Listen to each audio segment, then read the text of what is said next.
다 함께 사도신경으로 우리의 신앙을 고백합니다.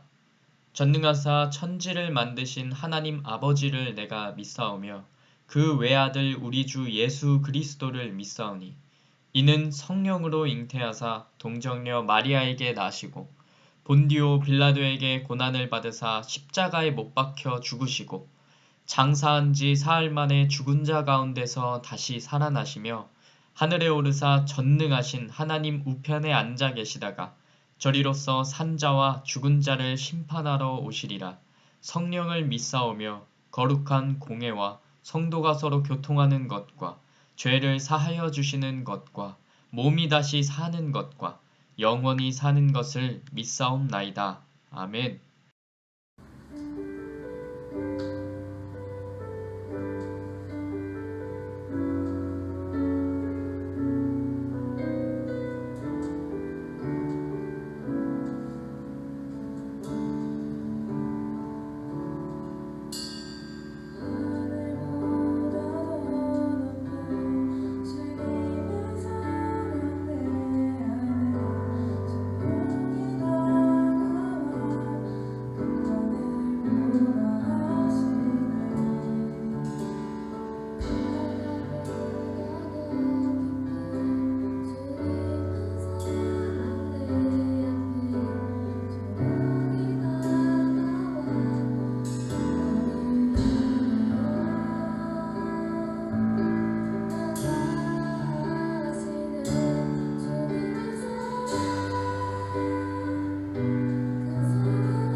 기도드리겠습니다. 살아계신 하나님 감사합니다. 거룩한 주일에 드려지는 이 예배가 우리의 마음이 하나가 되어지는 귀한 시간으로 인도해 주세요. 비록 코로나로 인해 직접 만나 예배를 드리지 못하지만 우리 중등부 친구들이 각자의 자리에서 예배드리며 은혜 받기를 원합니다. 하나님 이 시간 함께해 주시옵소서. 또한 코로나가 하루빨리 끝나 만나서 교제할 수 있는 날이 올 수 있도록 해주시옵소서. 하나님 이 시간은 말씀을 듣는 귀한 시간입니다. 성령의 능력으로 전도사님을 붙잡아 주시고 듣는 저희들이 하나님 말씀을 가지고 한 주로 살아갈 수 있도록 도와주시옵소서. 우리 중등부 선생님들 학생들 모두 찾아가 주시고 우리 중등부를 통해 예수님의 십자가 사랑이 흘러나가게 해주시옵소서. 아버지 홀로 영광 받으시고 이 모든 말씀 예수님의 이름으로 기도드립니다. 아멘.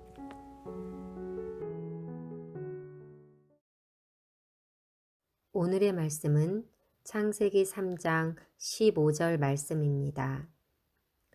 내가 너로 여자와 원수가 되게 하고 내 후손도 여자의 후손과 원수가 되게 하리니 여자의 후손은 내 머리를 상하게 할 것이요 너는 그의 발꿈치를 상하게 할 것이니라 하시고 아멘.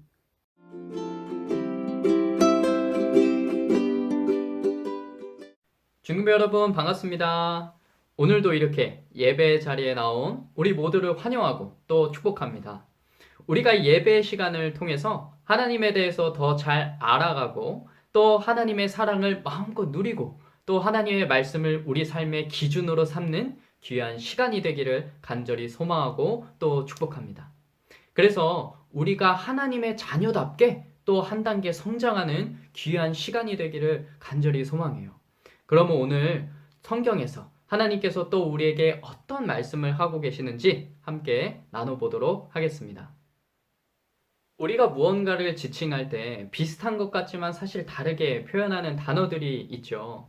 예를 들어서 상과 선물이라는 단어가 그렇습니다. 언뜻 생각해보면 좀 비슷한 단어인 것 같아요. 그렇죠? 그렇지만 또 다른 의미로 사용되는 단어이기도 하죠. 그러면 여러분들은 이 상과 선물을 어떻게 구분하고 있나요?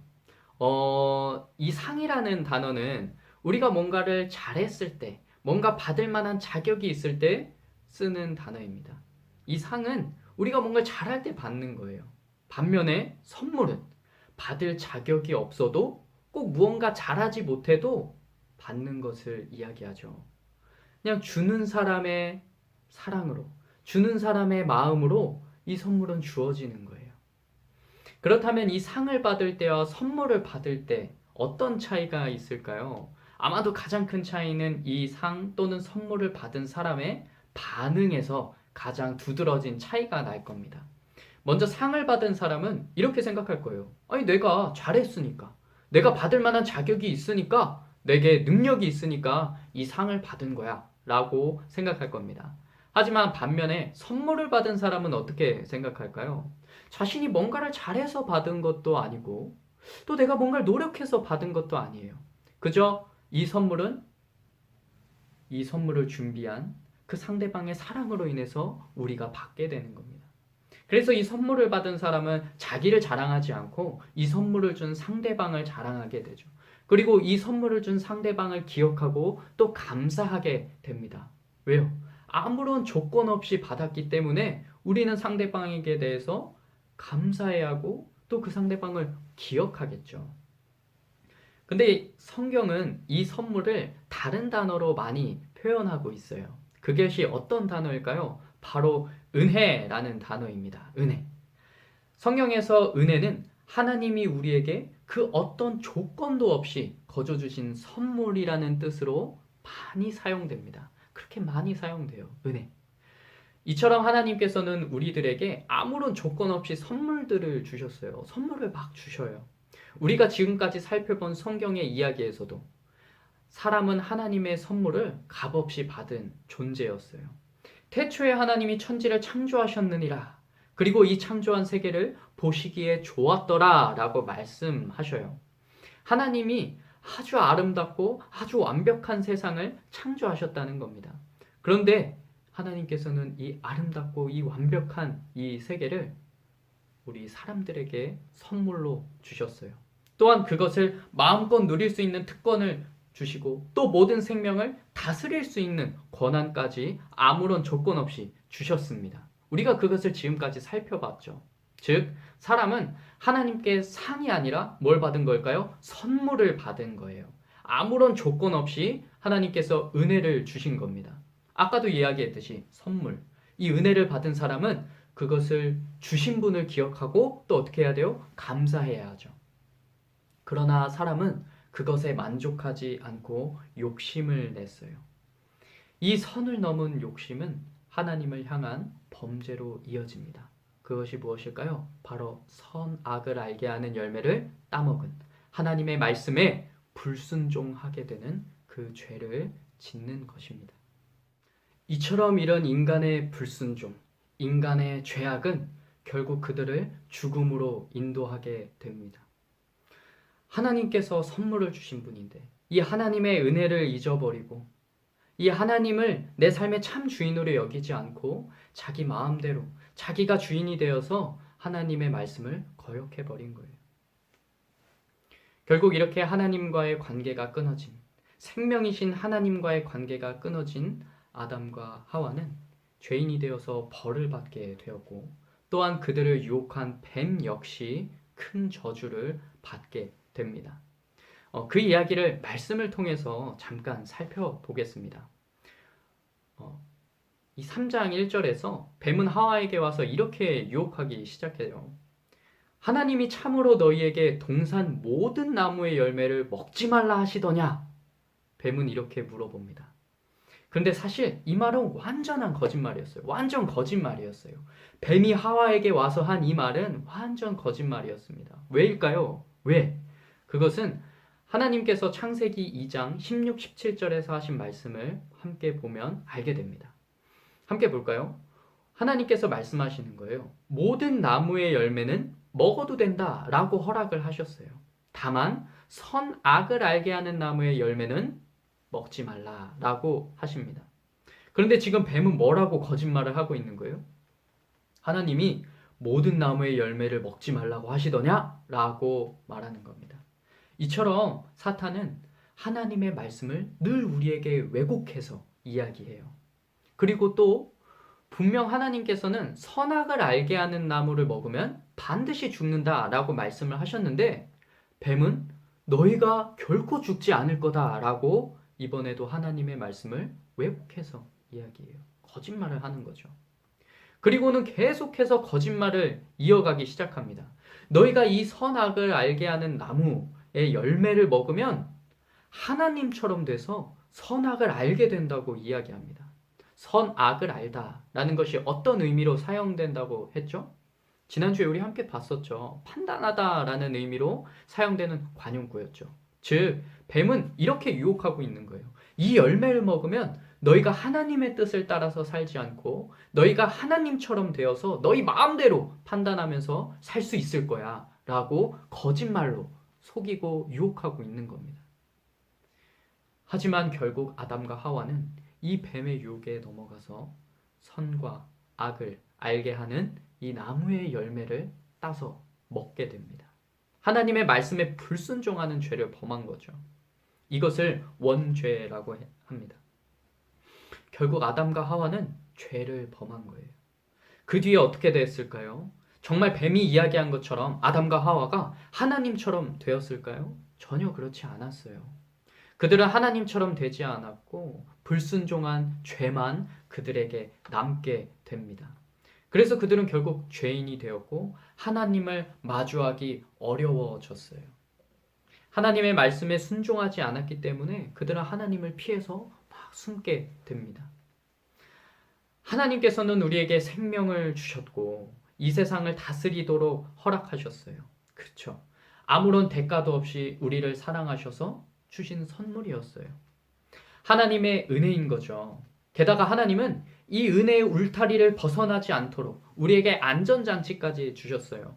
지난주 다들 기억하고 있나요? 바로 선악을 알게 하는 나무를 우리에게 주신 겁니다. 아담과 하와에게 울타리와 안전장치로서 그 나무를 주신 거예요. 하지만 인간의 욕심 때문에, 인간의 그 교만함 때문에 이 나무의 열매, 이 먹지 말라고 한 이 나무의 열매를 결국 따서 먹게 됩니다. 하나님의 말씀에 불순종하고 그 열매를 따서 먹게 됩니다. 이것은 하나님이 우리에게 주신 그 은혜를 하찮게 여긴 것과 다르지 않는 거예요. 그리고 그 결과는 어땠나요? 아주 참담했습니다. 이 아무런 소망이 없는 상태에 놓이게 된 거죠. 그렇게 찾아온 죄의 결과에 대해서 성경은 뭐라고 이야기하고 있을까요? 창세기 3장 16절에서 17절을 함께 읽어볼까요? 또 여자에게 이르시되 내가 너에게 임신하는 고통을 크게 더하리니 너가 수고하고 자식을 낳을 것이며 너는 남편을 원하고 남편은 너를 다스릴 것이니라 하시고 아담에게 이르시되 너가 네 아내의 말을 듣고 내가 너에게 먹지 말라 한 나무의 열매를 먹었은즉 땅은 너로 말미암아 저주를 받고 너는 네 평생에 수고하여야 그 소산을 먹으리라. 아멘. 이 말씀이 주는 의미는 무엇일까요? 바로 하나님을 떠난 사람에게는 아무런 소망이 없다라는 겁니다. 풍성하신 하나님을 떠난 결과 스스로 채울 수 없는 그 경제적인 빈곤과 무엇으로도 채울 수 없는 마음의 공허함이 찾아오게 되었어요. 탐스럽고 싱그럽고 온갖 나무와 열매들로 가득했던 그것을 더 이상은 찾아볼 수 없고 그 자리를 이전에 볼 수 없었던 쓸모없는 가시덤불이 막 자라나기 시작하고 열매가 자라는 것이 아니라 가시덤불이 자라나고 그곳에 먹을 수 없는 엉겅퀴가 자라나는 상황에 처한 겁니다. 너무나도 막막한 현실에 놓이게 된 겁니다. 바로 그 죄 때문에. 그리고 이전에 느껴본 적 없었던 배고픔이 그들을 고통스럽게 했고요. 그리고 이것보다도 더 고통스러웠던 것은 바로 하나님 곁에서 느껴본 적 없다. 하나님이 늘 우리와 함께 하셔서 느껴본 적이 없었던 그 외로움이라는 것을 느끼게 됩니다. 즉 영혼이 굶주리게 되는 거예요. 왜냐하면 죄로 인해서 하나님과의 관계가 끊어졌기 때문에 우리의 영혼이 하나님을 늘 갈망하는 상태에 놓이게 된 겁니다. 뿐만 아니라 생명의 하나님과 관계가 끊어지자 그들은 쉽게 다치고 망가지는 이 연약한 몸과 절망스러운 죽음을 늘 눈앞에 두고 살아가게 됩니다. 그리고 하와에게도 대가를 지불해야 할 상황이 놓인 거예요. 말로 표현할 수 없는 그 출산의 고통이 찾아왔어요. 이 죽을 것 같은 고통을 견뎌야만이 또 다른 생명을 얻을 수 있는 그 출산의 고통 받게 됩니다. 이전에는 고통을 알지 못했던 그 하와에게는 이것은 너무나도 큰 두려움이었을 거예요. 또한 아담도 같은 상황에 놓이게 되었어요. 자신이 몸이 부서지도록 일을 해야만이 땅에서 소출을 얻어서 먹을 수 있게 된 겁니다. 이전에는 지천에 하나님께서 준비하신 온갖 열매를 맺는 나무들이 많아서 온몸이 부서지도록 일을 하지 않더라도 하나님이 공급하시는 그 열매를 먹으면서 살아갔는데 이제는 우리 몸이 부서지도록 일을 해야만이 바로 땅에서 소산을 얻어서 먹고 살 수 있게 된 겁니다. 이처럼 죄는 남녀노소를 막론하고 모든 사람에게 고통과 절망을 가져다 주었어요. 이것은 다 무엇 때문이었을까요? 바로 죄 때문이었습니다. 죄. 하나님의 말씀에 순종하지 않았기 때문이에요. 하나님의 은혜를 하찮게 여겼기 때문입니다. 우리를 보호하기 위해 두셨던 그 울타리와 안전장치를 무시했기 때문이에요. 그 결과로 이 죄를 범한 결국 이 죄인들은 우리들은 아픔과 고통과 절망과 또 두려움이 가득한 세상 가운데 살아가게 됩니다. 아담과 하와뿐만 아니죠. 우리도 마찬가지예요. 성경은 우리 모두가 다, 우리 모두 그런 절망 가운데 놓인 존재이며 스스로는 이 상황에서 우리를 건져낼 수 없는 아무런 소망이 없는 그런 죄인들이라고, 아무런 소망이 없는 사람들이라고 이야기하고 있습니다. 무슨 말일까요? 바로 우리 모두가 다 죄인이라는 이야기를 성경에서는 이야기합니다. 우리 역시 아담과 다르지 않은 죄인이라고 말하고 있는 거예요. 한번 생각해 볼까요? 우리의 삶의 기준을 하나님께 두고 살아가기보다 나 자신을 기준으로 두고 살아갈 때가 훨씬 많지 않나요? 하나님을 기쁘게 하기 위해서 살아가는 것이 아니라 나 자신의 기쁨을 위해서 살아갈 때가 우리는 훨씬 많아요. 우리에게 주어진 물질, 시간, 그리고 에너지를 하나님을 위해서 사용하기보다 나를 위해서 사용할 때가 훨씬 더 많습니다. 이것이 선악을 알게 하는 나무의 열매를 따서 먹은 그 아담과 결국 똑같은 죄를 범하고 있는 거예요. 나의 삶의 기준을 하나님으로 두지 않고 나 자신으로 두고 살아가는 죄죠. 바로 하나님의 말씀에 순종하지 않은, 하나님의 말씀에 불순종하는 죄를 짓는 겁니다. 우리의 판단의 기준이 하나님이 아니라, 우리가 말씀을 따라서, 성경의 말씀을 따라서 살아가는 것이 아니라 늘 성경의 말씀과 반하는 삶, 반대로 살아가는 우리 마음 가운데 그런 죄의 모습들이 다 있습니다. 그래서 로마서 3장 10절에서는 죄인된 인간을 가리켜서 이렇게 이야기하고 있어요. 새번역 성경으로 한번 보겠습니다. 성경에 이렇게 기록되어 있습니다. 의인은 없다. 한 사람도 없다. 의인은 한 사람도 없고 모두가 다 죄인이라는 사실을 성경에서 이야기하고 있는 거예요. 우리 모두는 다 죄인입니다. 그런데 여기서 놀라운 사건이 있어요. 여기서 놀라운 사실이 있습니다. 그렇게 아무런 희망과 또 소망이 없던 우리에게 하나님이 특별한 약속을 주시는 거예요. 그것이 오늘 본문입니다. 어떤 약속이었을까요? 창세기 3장 15절입니다. 우리가 함께 읽어볼까요? 내가 너로 여자와 원수가 되게 하고 네 후손도 여자의 후손과 원수가 되게 하리니 여자의 후손은 네 머리를 상하게 할 것이요 너는 그의 발 뒤꿈치를 상하게 할 것이니라 하시고 아멘. 이 구절은 원시복음 또는 원복음이라고 불리는 구절이에요. 성경에서 처음으로 그리스도를 약속하고 있는 구절이기 때문입니다. 여러분, 복음이 뭘까요? 복음. 복음은 예수 그리스도를 이야기하는 거예요. 그래서 이 예수 그리스도를 약속하고 있는 이 창세기 3장 15절을 원복음, 원시복음이라고 부르는 겁니다. 여기서 너는 아담과 하와를 유혹했던 뱀, 곧 사단을 가리키고 있는 거예요. 따라서 하나님께서는 여자의 후손이 뱀의 머리를 상하게 할 것이다 라고 말씀하고 계시는데 이 의미는 예수 그리스도께서 결국 사단의 세력을 무너뜨릴 것이다 라는 약속을 하신 겁니다. 이렇게 하나님께서는 그분의 은혜를 거절하고 죄인이 된 우리에게 희망을 주셨어요. 그 죄와 사망에서 우리를 건져주실 구원자 예수 그리스도에 대한 약속을 주시는 겁니다. 누구에게 이렇게 하시는 거예요? 바로 범죄한 인간에게 이 약속을 주시는 거예요. 아담과 하와가 선악을 알게 하는 나무의 열매를 먹고 범죄, 죄를 지었는데도 불구하고 하나님께서 그들에게 이 은혜의 복음을 주시는 거예요. 예수님께서는 그래서 죄와 사망을 이기시고 결국에는 사탄에게 승리하십니다.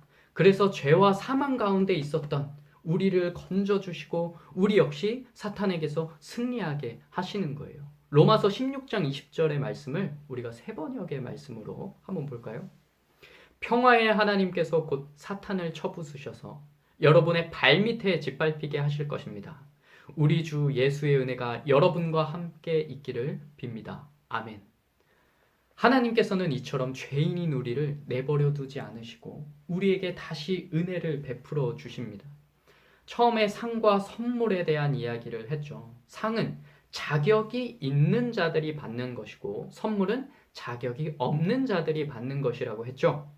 그래서 선물을 다른 말로 은혜라고 했습니다. 기억하죠? 자, 그런데 하나님은 이렇게 아무런 자격도 소망도 없는 아담과 하와, 이 죄를 지은 범죄한 아담과 하와, 그리고 우리에게 다시 약속해주고 계시는 겁니다.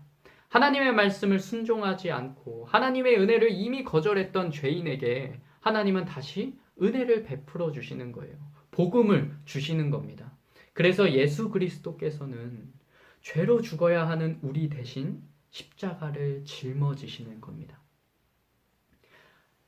하나님께서는 도대체 왜 이렇게까지 우리에게 은혜를 베풀어 주셨을까요? 성경에서는 이렇게 이야기하고 있습니다. 로마서 5장 8절이에요. 우리가 아직 죄인 되었을 때에 그리스도께서 우리를 위하여 죽으심으로 하나님께서 우리에 대한 자기의 사랑을 확증하셨느니라. 아멘. 하나님께서 죄인인 우리에게 다시 은혜를 베풀어 주신 이유는 바로 우리를 너무나도 사랑하셨기 때문이에요. 바로 여러분들을 너무나도 사랑하셨기 때문이에요. 그래서 복음을 우리에게 선물로, 은혜로 주신 겁니다. 사랑하는 중등부 여러분, 우리는 먼저 우리 스스로가 죄인임을 기억해야 해요. 우리가 하나님의 말씀을, 하나님을 우리의 삶의 기준으로 살아가는 것이 아니라 늘 나를 삶의 기준으로 삼았던 그런 죄인임을 기억하는 거예요. 우리에게 주어진 물질, 시간, 에너지를 하나님을 위해서 쓰는 것이 아니라 늘 나 자신을 위해서 썼던 것을 기억하면서 우리가 죄인이구나, 우리가 죄인이었구나를 꼭 기억하는 겁니다. 하지만 그럼에도 불구하고, 우리가 죄인임에도 불구하고 하나님은 우리를 사랑하셔서 여전히 은혜를 베풀어 주고 계시다는 것을 꼭 기억해야 해요. 예수님을 통해서 죄에서 구원을 받을 수 있도록 하나님께서 약속하셨어요. 이것은 우리가 잘해서 받는 상이 아니죠. 우리가 잘해서 받는 상이 아니에요. 어떤 거예요? 우리에게 자격이 없어도, 우리가 죄인이라서 받을 자격이 없음에도 받게 되는 선물, 곧 하나님의 은혜라는 것을 우리가 꼭 기억해야 합니다. 한 주간 살아가면서 우리에게 베풀어 주신 그 하나님의 은혜, 하나님의 선물을 기억하면서 하나님께 감사하며 살아가는 한 주가 되기를 소망합니다. 이 하나님의 은혜를 기억하기 위해서 매일 한 구절 한 구절씩이라도 말씀을 읽고 또 잠깐이라도 기도하는 저와 여러분들이 다 되기를 소망하고 축복합니다. 그래서 여러분들에게 주어진 물질과 시간과 에너지를 나 자신을 위해서 살아가는 것이 아니라 우리 하나님을 위해서 드리면서 늘 말씀을 따라 순종하면서 살아가는 그런 하나님의 귀한 자녀들이 되기를 주님의 이름으로 축복합니다. 함께 기도합시다. 사랑하는 하나님 아버지, 죄인인 우리를 여전히 사랑해 주심에 감사합니다. 우리가 하나님의 사랑을 온전히 깨닫고 늘 말씀과 기도를 가까이 하며 살아갈 수 있도록 인도해 주세요. 우리 구주 예수님의 이름으로 간절히 기도합니다. 아멘.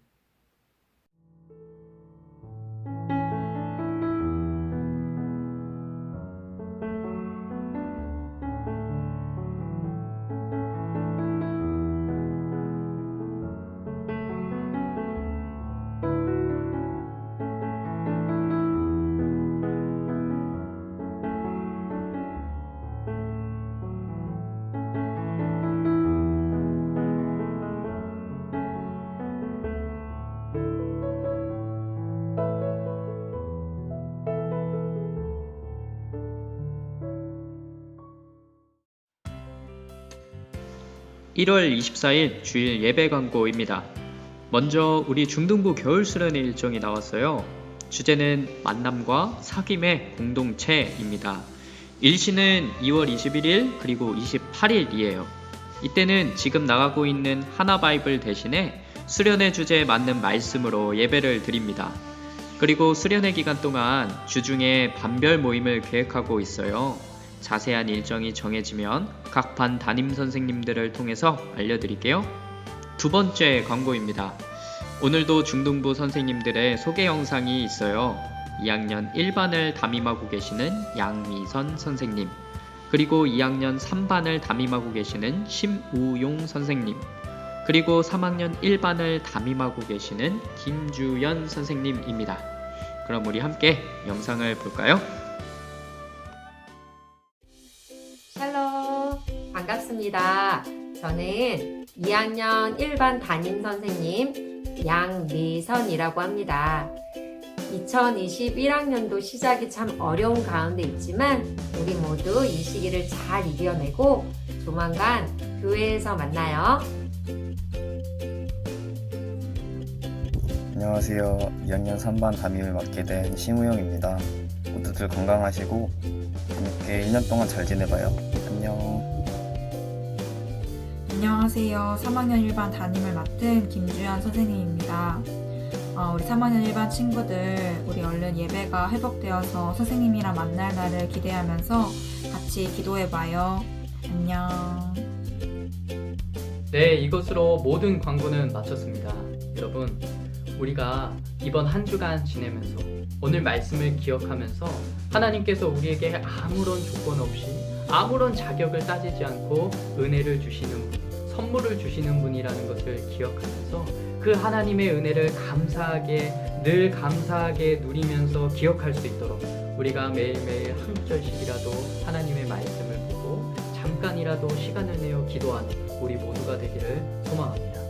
여러분, 오늘 너무나도 수고 많으셨고요. 한 주간 또 주님 안에서 건강하게 잘 지냈다가 우리가 다음 주에 또 예배 가운데 만나기를 소망합니다. 여러분, 너무나도 고생 많았어요. 그럼 우리 다음 주에 봐요.